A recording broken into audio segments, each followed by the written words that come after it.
Hi guys! In this time I want to show you how to make a juice hamburger.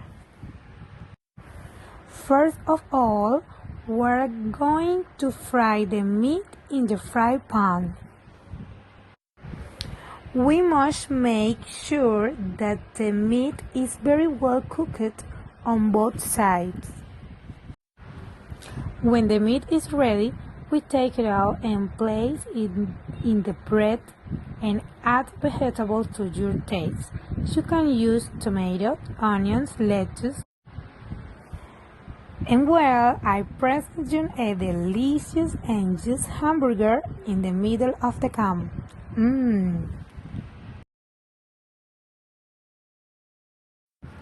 Now I'm going to show you my second recipe for camp grilled chicken.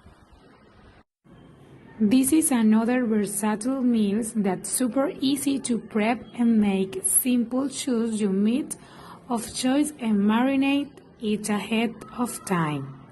To accompany our chicken so lucky, we bring a great period salad, tzatziki and pitas.